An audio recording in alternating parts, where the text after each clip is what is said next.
विद्यार्थियों, जैसा कि मैंने पिछले व्याख्यान में आपको बताया था कि व्यवहारवादी आंदोलन क्या है। व्यवहारवादी आंदोलन के लक्षण अलग अलग राजनीति शास्त्रियों ने किस तरह से लक्षणों को परिभाषित किया। व्यवहारवादी आंदोलन क्या था, व्यवहारवादी आंदोलन की क्या अवधारणा थी। आज के व्याख्यान में मैं आपको व्यवहारवादी आंदोलन के उदय के पीछे कौन कौन से कारण है या वो कौन कौन से कारण प्रवर्तित रही जिसके कारण कि राजनीति विज्ञान में व्यवहारवादी आंदोलन का विकास हुआ। जैसा कि तो आप सबको पता है कि व्यवहारवादी आंदोलन के जनक त्रिमूर्ति चार्ल्स मैरियम डेविड ईस्टन और स्मिथ को माना जाता है। तो व्यवहारवादी आंदोलन के उदय के पीछे अनेक कारण थे। पहला कारण है परंपरागत अध्ययन पद्धतियों के प्रति उत्पन्न असंतोष कि जो 20वीं शताब्दी के प्रारंभ में अनेक राजनीति शास्त्री ऐसे थे जिन्हें परंपरा राजनीति विज्ञान के अध्ययन पद्धतियों के जो परिणाम निकले उनसे निराशा हुई और वो ये मानते थे कि परंपरागत पद्धतियों से राजनीतिक जीवन के वास्तविकता का चित्रण हमारे सामने स्पष्ट नहीं होता। इसलिए एक ऐसी अध्ययन प्रणाली होनी चाहिए राजनीति विज्ञान की जिससे कि हम वास्तविकता एक्चुअल कंडीशन का अध्ययन कर सके या वास्तविकता का चित्रण हमारे सामने उपस्थित हो सके। तो राजनीति वैज्ञानिकों में जो असंतोष उत्पन्न हुआ उस असंतोष के अनेक कारण माने गए। जैसे राजनीति शास्त्रियों ने यह अनुभव किया कि शासन के नीति निर्माण और उसके निर्धारण के स्तर पर राजनीतिज्ञों राजनेताओं को तो सम्मानजनक स्थान दिया जाता था, जैसा कि द्वितीय विश्व युद्ध के दौरान यूएसए संयुक्त राज्य अमेरिका में किया गया। लेकिन राजनीति विज्ञान के विद्वानों के ज्ञान कौशल और अनुभव की नितांत उपेक्षा की गई थी जिससे उनके मन में निराशा उत्पन्न हुई। दूसरा, राजवैज्ञानिकों ने यह अनुभव किया कि उनके अध्ययन विषय में सैद्धांतिक पक्ष के विवेचन पर ही अधिक बल दिया जा रहा था, जो कि कैसा था, पर्याप्त और विश्वसनीय नहीं था। साथ ही सैद्धांतिक पक्ष और यथार्थ शासन प्रक्रिया में महत्वपूर्ण अंतर और विषमता भी पाई गई। इसलिए परंपरागत अध्ययन पद्धति के प्रति असंतोष उत्पन्न हुआ। तीसरा कारण ये रहा कि 2 महायुद्धों के बीच के काल में फासीवादी, नाजीवादी, प्रजातिवादी और एकाधिकारवादी प्रवृत्तियों का उदय हुआ, जिसके कारण के विश्वसनीय तर्क और निदान परंपरागत राजनीति विज्ञान में संभव नहीं थे।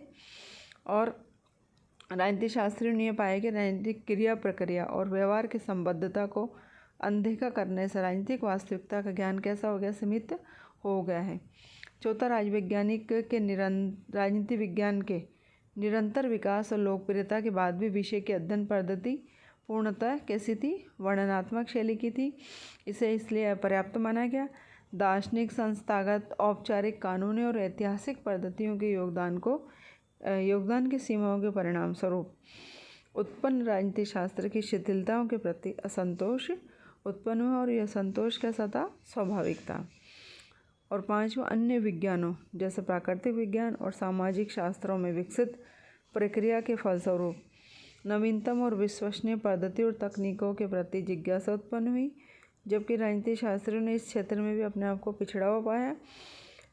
और इसीलिए व्यवहारवाद के उधर विकास के लिए एक आवश्यक कदम सिद्ध हुआ।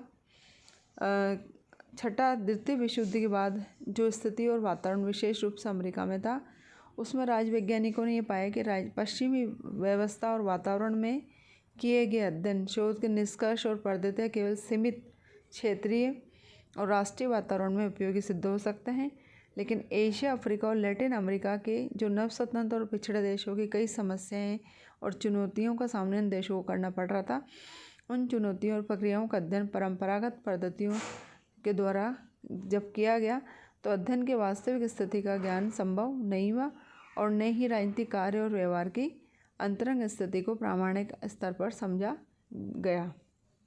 इसलिए राजनीति शास्त्रियों को ये धारणा थी कि पश्चिमी संदर्भ निर्धारित अवधारणाओं को नवोदित राजनीतिक व्यवस्थाओं पर आरोपित किया गया तो उसके निष्कर्ष विश्वसनीय नहीं होंगे और असंतोष के इन्हीं कारणों के परिणाम स्वरूप व्यवहारवादी आग्रह के अंतर्गत अंतर सांस्कृतिक और अंतर्राष्ट्रीय संदर्भ में राजनीतिक प्रक्रिया और व्यवहार के अध्ययन को उपयोगी माना गया। ये तो वह परंपरा अध्ययन पद्धतियों के प्रति किस तरह से संतोष उत्पन्न हुआ। दूसरा कारण व्यवहारवाद के उदय का यह माना गया कि अन्य सामाजिक विज्ञानों से राजनीति वैज्ञानिकों ने प्रेरणा ली, क्योंकि रॉबर्ट डेल ने लिखा कि व्यवहारवाद एक ऐसा आंदोलन है जिसका उद्देश्य राजनीतिक अध्ययन को आधुनिक मनोविज्ञान, समाजशास्त्र और अर्थशास्त्र में विकसित सिद्धांतों, पद्धतियों, खोजों और दृष्टिकोणों के निकट संपर्क में लाना है। और द्वितीय विश्व युद्ध का प्रभाव। द्वितीय विश्व युद्ध ने व्यवहारवाद को गति प्रदान की, क्योंकि युद्धकालीन घटनाओं ने राजनीतिक शास्त्रियों के मन में ये बात बैठा दी कि राजनीतिक जीवन की जटिलताओं को पूरी तरह समझने के लिए संस्थाओं और उनकी संरचनाओं के अध्ययन की सीमा से आगे बढ़कर उन संस्थाओं में कार्य करने वाले व्यक्तियों के व्यवहार का अध्ययन करना आवश्यक है।